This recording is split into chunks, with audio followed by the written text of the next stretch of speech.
శ్రీనివాసరావు గారు good morning. So విన్నారు, విమర్శలు చెప్పిన వాటికి సంబంధించి కూడా వినడం అయితే జరిగింది. మీరు వాటికి సమాధానం చెప్పండి. అట్ ద సేమ్ టైం ఒకటి, గేట్లు తెరిస్తే నిజంగానే ప్రమాదం పొంచుందా? ఈ రోజు మంత్రివర్గ సమావేశంలో ఏం నిర్ణయం తీసుకోబోతున్నారు? రైతులకు ఒక స్పష్టమైన హామీ వస్తుందా కాంగ్రెస్ ప్రభుత్వం నుంచి? నమస్తే అండి, మీకు మాతో పాటు ప్యానెల్లో ఉన్నటువంటి పెద్దలకు, అదేవిధంగా జీటీవీ వీక్షకులందరూ కూడా శుభోదయం.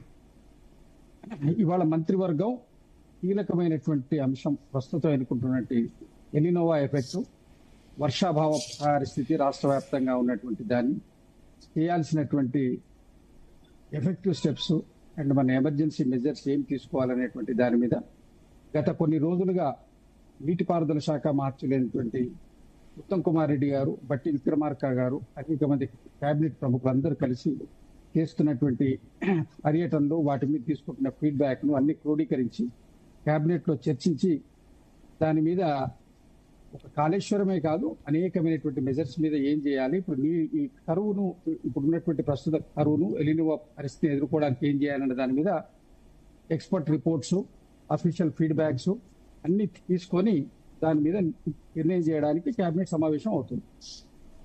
ఇంతకుముందు పెద్దలు కాపరా ప్రసాద్ గారు మాట్లాడుతూ వారు ఏమన్నారు అంటే, 2 సంవత్సరాల క్రితమే నేషనల్ సెక్యూరిటీ డ్యామ్ అథారిటీ ఇచ్చింది రిపోర్టు, ఇచ్చిన తర్వాత కూడా ఇప్పటి వరకు రిపేర్ చేయలేదు అన్నారు. అయితే వారికి తెలుసు, వారు సీనియర్ జర్నలిస్టు, ప్రముఖ నాయకులు. 2 సంవత్సరాల క్రితం ఇచ్చిన ఫస్ట్ రిపోర్టు, మీరు నేషనల్ సెక్యూరిటీ డ్యామ్ అథారిటీ ఇచ్చిన ఫస్ట్ రిపోర్టు మీరు ఏమి కూడా చేయొద్దు అని ఇచ్చింది ఫస్ట్. తర్వాత 10-11 నెలల క్రితం ఇచ్చినటువంటి రిపోర్ట్లో, సంవత్సరం క్రితం ఇచ్చినటువంటి రిపోర్ట్లో దీన్ని రిపేర్ చేసి మీరు ఫర్దర్ ఎఫెక్టివ్ స్టెప్స్ చేయమని ఇచ్చింది. దానికి కూడా థరో ఇన్వెస్టిగేషన్ చేసి, థరో ఇన్వెస్టిగేషన్ అంటే అక్కడ బోర్వెల్స్ చేస్తున్నారు, సాయిల్ అక్కడ ఉన్నటువంటి శాండ్, దాని పరిస్థితి కోసం చాలా మంచి ఓవర్వెల్స్, వాటిని ఏమంటారంటే వాటిని చాలా డిగ్గింగ్ చేసుకుంటూ దాని ఒక ఎర్త్ చెకప్, మిగిలినన్నీ కూడా ఇన్వెస్టిగేషన్స్ జరుగుతున్నాయి. టెండర్స్ కూడా కాల్ఫర్ చేసింది. ఇవన్నీ జరుగుతున్న పరిస్థితుల లోపల దీనికి ఇవాళ 2 సంవత్సరాల క్రితం చెప్పడం అనేది వారికి అది రెండో అంశం. కాళేశ్వరం ప్రాజెక్టు 94,000 కోట్లు, 1,00,000 కోట్ల అవినీతి జరిగిందని చెప్తుండ్రు. 94,000 కోట్ల, 85,000 కోట్ల, 1,02,000 కోట్లు తెలుసు పేమెంట్ అయినాయా అంశాన్ని పక్కన పెడితే, రాష్ట్రంలో ఉన్నటువంటి బడ్జెట్ ను పూర్తిగా కాళేశ్వరం వైపు మళ్లించి రాష్ట్రంలో ఉన్నటువంటి అనేకమైనటువంటి అసంపూర్ణమైన చిన్న చిన్న నీటి ప్రాజెక్టులన్నింటినీ పెండింగ్ లో పెట్టి కాళేశ్వరం మీద ఫోకస్ చేసి ఇవాళ ఉన్నటువంటి ఎలినోవా కరువు పరిస్థితిని ఎదుర్కొనేటువంటి పరిస్థితిలో రాష్ట్రం సన్నద్ధంగా లేకుండా ఉండడానికి గత 9.5 సంవత్సరాలుగా అధికారంలో ఉండి పోయినటువంటి బీఆర్ఎస్ పార్టీది బాధ్యత కాదా? తర్వాత ఇవాళ కేబినెట్ నిర్ణయం దీని మీద ఎవరు ఏం మాట్లాడుకుంటున్నారు, సరే ఎవరి పొలిటికల్ పార్టీస్ మైలేజ్ కోసం వాళ్ళ తీరులో మాట్లాడుకుంటున్నారు. ఇప్పుడున్నటువంటి ఈ పరిస్థితికి మల్లన్న సాగర్ నుంచి వాటర్ లిఫ్ట్ చేస్తున్నారు, అది కాళేశ్వరంలో భాగం కాదా అని అడుగుతున్నారు. కేసీఆర్ గారు కట్టినటువంటి ప్రాజెక్టులన్నీ కూడా రీడిజైనింగ్, రీనేమింగ్, దాని రీబడ్జెటింగ్ చేసినటువంటివే తప్ప కొత్తగా వారు స్టార్ట్ చేసినటువంటి ప్రాజెక్ట్ పేరు ఒక్కటి చెప్పమనండి. ప్రాణహిత చేవెళ్ళనే దాన్ని తీసుకుపోయి కాళేశ్వరం చేసిండ్రు, ప్రాజెక్ట్ కాస్ట్ పెంచిండ్రు. 38,000 కోట్లు ఉన్నటువంటి ప్రాజెక్టును 95,000 కోట్ల రూపాయల వరకు తీసుకుపోయిండ్రు. 1,00,000 కోట్లు దాటే విధంగా 1,40,000 కోట్ల బడ్జెట్ దాన్ని చేర్చిండ్రు.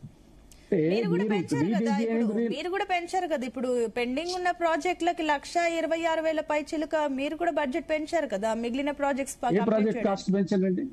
ఇప్పుడు ప్రతిసారి దానికి 15 to 20%, 25% దానికి ఎన్హాన్స్మెంట్ ప్రొవిజన్ ఉంటుంది. ప్రొవిజన్ ఉన్నంత వరకే పెట్టింది కానీ రీనేమింగ్ అండ్ రీడిజైనింగ్ చేసి ఎక్కడ కూడా ప్రాజెక్ట్ ను పూర్తిగా ఎన్హాన్స్ చేయలేదు. 30,000 ప్రాజెక్ట్ 40,000 ఎక్కడ చేయలేదు. 15-20% ఉన్నటువంటి ధరల వేరియేషన్ తోటి పెంచుకునేటువంటి ఆస్కారం ఉన్నంత వరకు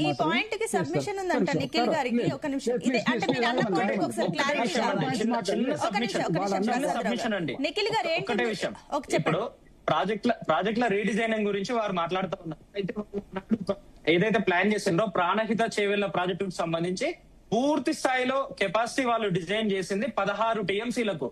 ఈ రోజు మేము కట్టినటువంటి ఒక్క మల్లన్న సాగర్ ఒక్కటే 50 టీఎంసీలు, అంటే వాళ్ళు మొత్తం ప్రాణహిత చేవెళ్ళ అన్నదానికి 3 ఇంతలు ఒక్క మల్లన్న సాగర్ ని మేము నిర్మాణం చేస్తామండి. శ్రీనివాసరావు వందలాది టీఎంసీలు చేస్తాం. అయితే ఇక్కడ ఒక్క విషయం గురించి మాట్లాడండి.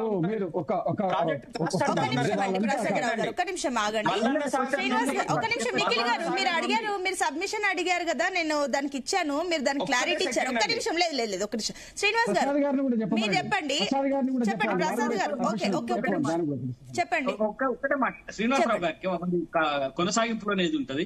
ఇందాక వారు చెప్పిండ్రు అవినీతి చాలా పెద్ద ఎత్తున జరిగిందని చెప్పి ఆరోపణలు అయితే జరిగింది. మేము అడిగేది ఏంటంటే అవినీతి చేసినటువంటి నాయకుల్ని అప్పటి ముఖ్యమంత్రి వాళ్ళ మీద ఎలాంటి చర్యలు తీసుకోకుండా అధికారుల మీద ఎందుకు పడుతున్నారు అని చెప్పి బీజేపీ అడుగుతాం. ఓకే చెప్పండి శ్రీనివాసరావు గారు. ఇప్పుడు రీడిజైనింగ్ రీనేమింగ్ చేసినటువంటి దాన్ని మేము ఆయకట్టును పెంచుతాం అని చెప్పేసి వారు చెప్పారు. ఎంత ఆయకట్టుకు వచ్చింది నీరు అనేది తెలంగాణ భారత రాష్ట్ర సమితి అధికారం నుంచి దిగిపోయేంత వరకు అంతకుముందున్నటువంటి ఆయకట్టును పరిశీలిస్తే అందరికి అర్థమవుతుంది. ఇప్పుడు ప్రాజెక్టును తిమ్మిడి హెడ్స్ దగ్గర కట్టడం ద్వారా మాత్రమే మీకు గ్రావిటీ మీద వాటర్ వస్తుంది.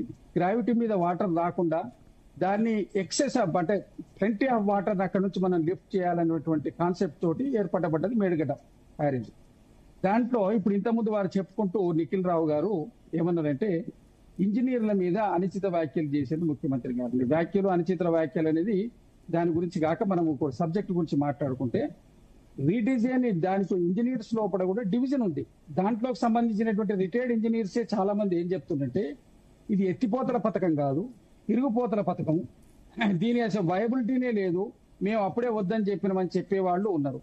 ఇవాళ బాగుంది చేయమని చెప్పేవాళ్ళు ఉన్నారు. మొన్న చెప్పినటువంటి వారి ఇంజనీర్ గారే అవతరించినటువంటి చాలా ఇంటర్వ్యూస్ లో మేము ఎగ్జాక్ట్ గా చెప్పింది ఇది కాదు, బట్ కాకపోతే ఇప్పుడు ఉన్నటువంటి పరిస్థితుల్లో చేద్దామని చెప్పినామని చెప్పినారు. మీరు ఇప్పుడు ఒక గవర్నమెంట్ అయినా పని చేయాలంటే విశ్రాంత అధికారుల యొక్క సూచన సలహాల మేరకు చేస్తుందా? ఇప్పుడు ఎగ్జిస్టింగ్ ఉన్నటువంటి మాకున్నటువంటి ఇంజనీర్స్ యొక్క సలహాల మీద చేయాలన్నా? ఎగ్జిస్టింగ్ ఉన్నటువంటి engineers national security dam authority వాళ్ళ దగ్గర నుంచి వచ్చినటువంటి రిపోర్ట్ ప్రకారం అక్కడ వయబిలిటీ లేదు, ఇబ్బంది లేదనేది స్పష్టంగా చెప్తుంటే రిటైర్డ్ ఇంజనీర్లు చెప్పిండ్రు, మాజీ ముఖ్యమంత్రి చెప్పిండు, మాజీ మంత్రులను చెప్తున్నాం చేయండి అంటే కాదు కదా. ప్రస్తుత అధికారంలో ఉన్నటువంటి ప్రభుత్వం, ప్రస్తుతం అధికారంలో ఉన్న అధికారులు దాని మీద నిర్ణయం తీసుకుంటే అది ప్రజాహితంగా తీసుకుంటారు. దానికి ఒక ప్రాసెస్ ప్రకారం చేస్తారు. రేపు ఒక రోజు నీళ్లు నింపేసి ఏదైనా జరగకూడని ప్రమాదం జరిగితే ఏమంటారు? ప్రభుత్వం ఒక అడుగు వేయాలంటే 10 సార్లు ఆలోచించి ముందుకు పోవాల్సి ఉంటుంది. అంతేగాని వీరు సలహాలు చెప్పిండ్రు, వీళ్ళు అడావుడు పెట్టిందని నిర్ణయాలు తీసుకుంటే ప్రమాదం జరిగితే ఎవరు బాధ్యత వహిస్తారు? దానికి కూడా ఒక సొల్యూషన్ చెప్పారు ముఖ్యమంత్రి గారు. హౌస్ ను మేము కాల్ఫర్ చేస్తాము, ప్రధాన ప్రతిపక్ష నాయకుడైనటువంటి కేసీఆర్ గారిని హౌస్ కు రమ్మనమనండి. వారు దాని మీద స్టడీ చేసి దాని మీద పూర్తి లోతైనటువంటి అధ్యయనం చేశారు కదా కేసీఆర్ గారు.